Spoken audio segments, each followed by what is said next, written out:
Hello and welcome to a new episode of the CTO Show with Mehmet.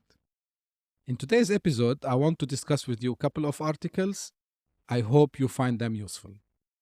The first article discusses cybersecurity budgets that are not matching cybersecurity challenges. The article from Tech Republic go into details and discuss what are the major challenges cybersecurity leaders like CISOs are facing when it comes to getting their projects funded. The first is the new cyber attacks are ever evolving. Every day we have a new kind of cyber attacks.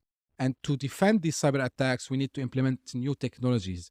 So we have this ever dynamic workspace that we always need to fill the gaps with the new technologies. And justifying this to the management sometimes can be a challenge. The second is regarding the third-party providers that are widening more and more the threat surface. Now, when you are using any solution and this solution relies on another solution, so you have a supply chain inside the equation, this becomes more and more critical. And don't think about third-party from software perspective. So third-party can be the contractors you work with, can be any subcontractors of your contractors that you work with. And this opens doors for a lot of flows that can happen inside the supply chain cybersecurity. It's very critical, very important. So this also put a lot of pressure to close these gaps for asking for new budgets to make sure that all the supply chain, whether it's software or human, it's secured 100%.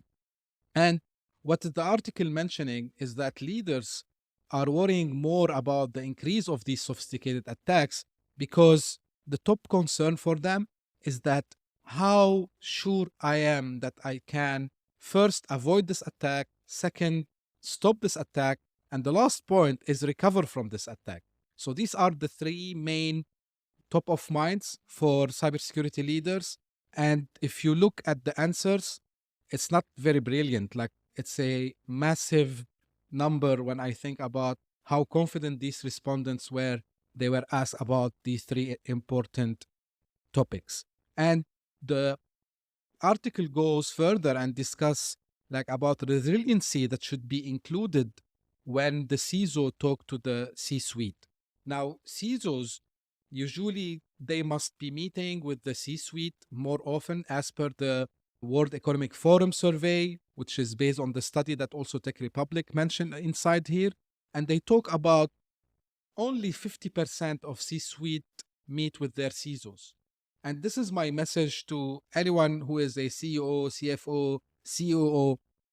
You need to talk more to your CISO or to your cybersecurity leaders because these people in your organization have to fight different angles, they have to fight different attackers, they have to keep your main source of business today, if really you think about it, your data safeguarded. So the advice here, which I agree with it, that they need to talk more and more with their cybersecurity leaders. I will share the link to the article as usual. Jumping to another article, I found a study mentioning what are the consequences of not including IoT in a digitization strategy for 2023. IoT, or Internet of Things, it's like bunch of sensors and bunch of microservices that you can deploy at the edges that can collect data for you, and then you either take decision on the spot or maybe you send it to a data center, to a central location to do some more analysis. Now, the importance of deploying IoT, it can help you, as per the article, avoiding failure to implement a strategy that can help you increasing the chances of leapfrogging the competition. Because when you start to collect this data, so you have better vision, you can take better decisions. And not implementing IoT, that means also that maybe you are reducing the efficiency. Maybe you have put a lot of technology, but using these sensors and IoT devices, if you are not collecting data real time, you are losing a lot of important sources. And this link to the third point mentioned by the article, when you have limited data, that means you have limited insights, you have limited capability for analysis, and limited capabilities also to, again, take a leap in your business. And the last thing they mention here is that the lack of IoT means greater security risks because you are not aware where your assets are, you cannot monitor where everything is deployed, and can be also a main issue when it comes to customer satisfaction. So if your competitors are using IoT to provide kind of personalized services tailored for them, you should also think about it. Now, if you ask me where IoT can be deployed, so of course, like top of mind comes like manufacturing, retail, but in my opinion, it's worth to have a deep analysis where we can in our whole process. And when you think about sensors, don't think only about traditional temperature measuring and face recognition and this kind of stuff. Think really where you can deploy a technology that can give you insights real time, live, that you can do some decision making out of it. And as I said, it doesn't have to be only in manufacturing or retail. I believe that IoT can be deployed in a lot more of verticals. I would leave it to people more expert in this that can also maybe add their thoughts over here.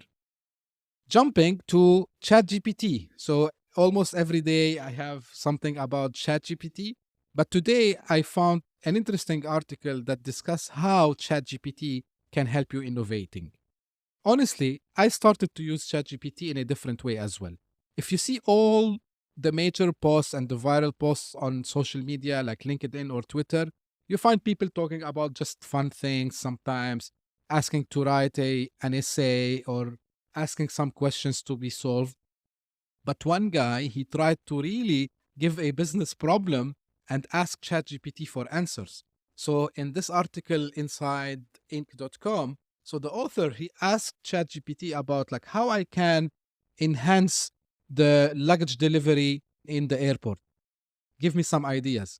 And then he tried later on to do another iteration. So he asked more questions, and then ChatGPT came with other ideas.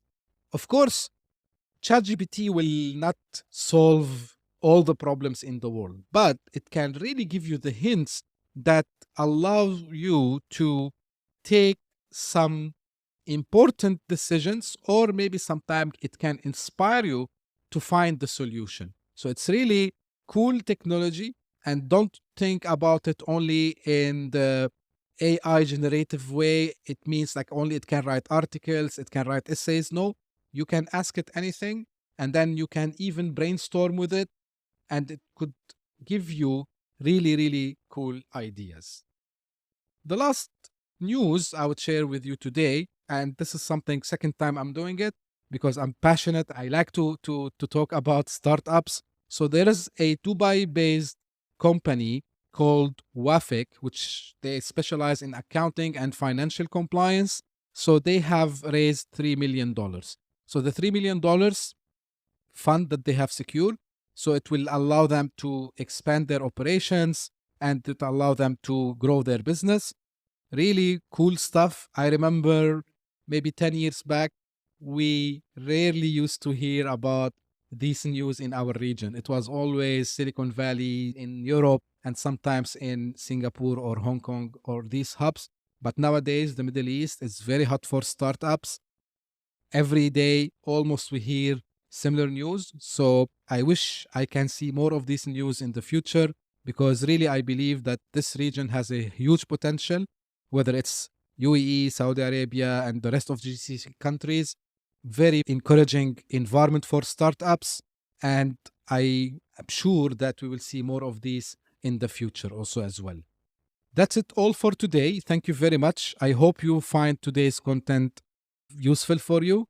As usual, I'm looking forward to hear your feedback.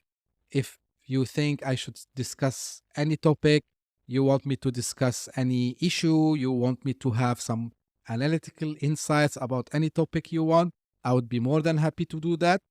I have an announcement. Very soon, I will start to have hosts in my podcast, so stay tuned. It's a surprise for now. What are the topics and what kind of host I would have with me?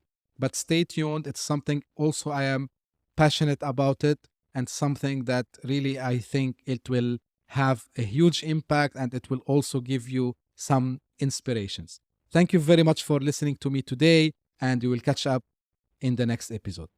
Thank you.